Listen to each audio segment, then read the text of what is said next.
Iran, America, Israel మధ్య జరుగుతున్నటువంటి war. అసలు ఇలాంటి వార్ జరగకూడదు. ఇప్పుడున్న పరిస్థితుల్లో ఇంతకుముందు మనం చూసే ఉంటాం, 10 years బ్యాక్ ఏ వార్ లేదు, చాలా వరకు ప్రశాంతంగా గడిచింది. అందరూ అనుకున్నట్లుగానే మూడో ప్రపంచ యుద్ధం రాదు రాదు రాదు అని చాలా మంది వాదిస్తే, వస్తుంది వస్తుంది అని కొంతమంది వాదిస్తే వచ్చే మూమెంట్ ని తలపిస్తుంది అన్నమాట. ఇప్పుడు అసలు ఏదైతే రాకూడదు అనుకున్నామో అదే వచ్చేలా తలపిస్తున్నాయి కొన్ని దేశాలు. మనం తయారు చేసుకున్నటువంటి మిసైల్స్, అణుబాంబులు, వీటన్నిటిని వాడాలని చెక్ చేయాలని చేస్తున్నారా, లేకపోతే అసలు ఇలాంటి సిచ్యువేషన్ ఎందుకు వస్తున్నాయి చాలా దేశాల పైన అని ఒక్కోసారి అనిపిస్తుంది అనమాట. మొన్నటి వరకు శాంతిని కోరిన ట్రంప్ ఉన్నట్టుండి నోబెల్ ఇవ్వలేదనేసి ఉన్నట్టుండి యుద్ధాన్ని ప్రకటించారు. అదొక్కటైతే ఖమేని తను కూడా మన ఇండియాని పొగిడినోడు కాదు, మన ఇండియాని దూషించినోడే. కానీ ఇది మనకు సంబంధం లేని విషయాలు కొన్ని, కానీ మనం చర్చించుకోవాల్సిన అవసరం ఉంది. ఖమేని చనిపోయిన తర్వాత మన ఇండియాలోని కొంతమంది సపోర్ట్ గా ధర్నాలు చేయడం, సపోర్ట్ గా నిలుచుకోవడం చేస్తున్నారు. ఓకే, ఒప్పుకున్నాం, తను చాలా మంచివాడైతే ఒప్పుకున్నాం. ఇరాన్ లోని ప్రజలు పండగ చేసుకుంటున్నారు. చెప్పాలంటే నరకాసురుడు వస్తే దీపావళి పండుగ అయితే ఎలా చేశారో ఆ విధంగా చేసుకుంటున్నారు మహిళలు. ఎందుకంటే వాళ్ళకి ఎంత టార్చర్ పెట్టాడో, వారిని ఎంతగా చిత్రహింసలకు గురి చేశాడో అనేది ప్రపంచ న్యూస్ లో అందరికి తెలిసిన కొన్ని విషయాలు ఉన్నాయి. ఇవన్నీ చూస్తే వారు తను చనిపోయిన విషయాన్ని మంచిగా తీసుకుంటున్నారు. కానీ మన దేశంలో ఉన్న వాళ్ళు, మన ఇండియాలో ఉన్న వాళ్ళు, కర్ణాటకలో కావచ్చు, ఒక జమ్మూ కాశ్మీర్లో కావచ్చు, ఎందుకు ఇంత సీరియస్ గా తీసుకుంటున్నారో అర్థం కావటం లేదు.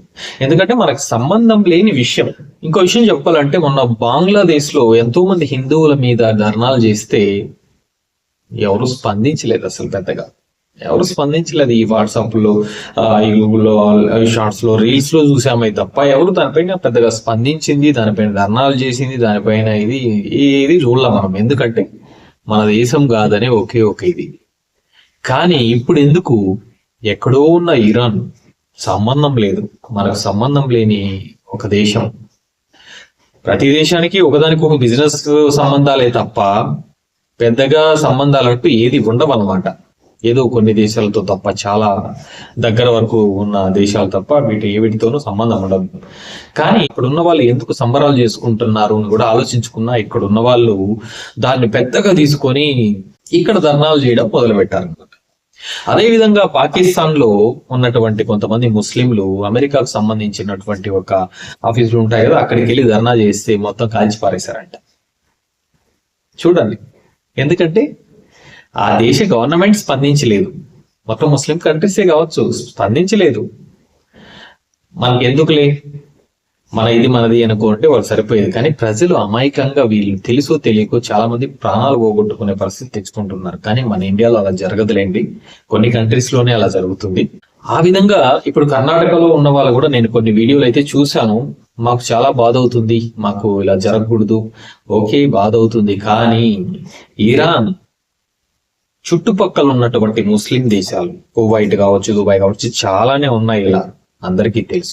వీటిపైన బాంబులు వేసి ఆ దేశాల్లో ఉన్న వాళ్ళని చంపేస్తుంటే అప్పుడు బాధ కలగదా?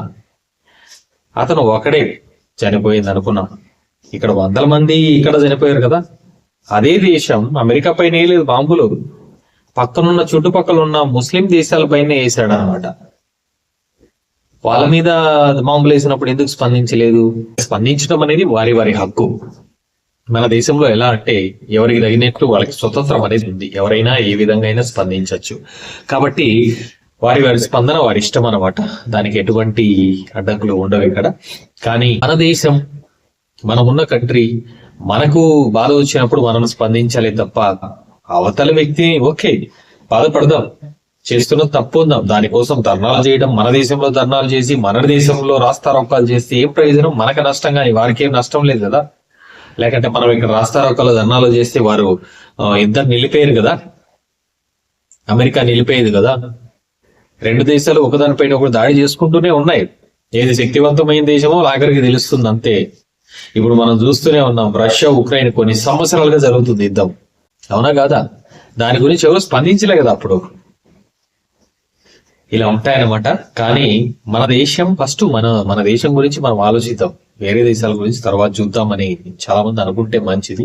ఓకే, ఒక్కసారి ఇలా జరిగింది అనిపిస్తే తప్పు అని చెప్తే తప్పేం లేదు, కానీ దాన్ని రాస్తారోకాలు ధర్నాలు చేసి అంతగా రచ్చ చేయాల్సిన అవసరం అంటూ లేదు. దాని నుంచి కలిగేది నష్టం మీకే తప్ప వారికి కాదు. వాళ్ళకి జరగాల్సిన నష్టం జరిగిపోతూ ఉంటుంది, మనం దాన్ని ఆపలేము. కానీ మనల్ని మనం కాపాడుకోవాలి. మనకు తినడానికి తిండి, మనకు ఉండడానికి ఇల్లు ఉన్నది ఇక్కడ దాన్ని ఫస్ట్ చూసుకోవాలి తప్ప ఇంకో దేశం పైన ఏదో ఇది మనం స్పందించిన అవసరం లేదు. ఎందుకంటే ఎక్కడైనా ఒక్కటే ఉంటుంది అనమాట. యుద్ధం వచ్చినప్పుడు ఏ దేశమైనా వీళ్ళు వాళ్ళని చంపిన అమెరికా సైనికులు కూడా జరిపారు. కానీ ఇరాన్ లో జరిగినటువంటి బాలికల మీద 160 మంది బాలికలు 155 మంది బాలికలను ఒక చోట పూడ్చారు కదా, స్కూల్ మీద పంపిస్తే అది ఒక్కటి మాత్రం బాధాకరం. ఖమేనీని చంపేశారని బాధాకరం కాదు, కానీ అక్కడ జరిగినటువంటి బాలికలను ఒకే చోట పూడ్చి పెట్టారు కదా, అది మాత్రం చాలా బాధాకరం. దాని గురించి స్పందించాలి ఎవరైనా. కానీ ఖమేనీ చనిపోతే ఇంకొక ఖమేనీ వస్తాడు అంతే, లేకపోతే ఇంకోరెవరో వస్తారు, కానీ అది కాదు ముఖ్యం. ఎందుకంటే అతను చాలా చిత్రహింసలు పెట్టాడు అనేసి వాళ్ళ దేశం వాళ్ళే స్పందిస్తున్నారు. మన దేశంలో వారికి మద్దతుగా, ఖమేనీకి మద్దతుగా పెడుతున్నట్టు వీడియోల్ని వాళ్ళు ఏం చేస్తున్నారు తెలుసా? ఎగతాళి చేసి వీడియోలు పెడుతున్నారు ఇరానీ. కాబట్టి వారికి లేని దురద మనకెందుకు, మనది మనం చూసుకుంటే బెటర్ అని అనిపిస్తుంది. Thank you so much.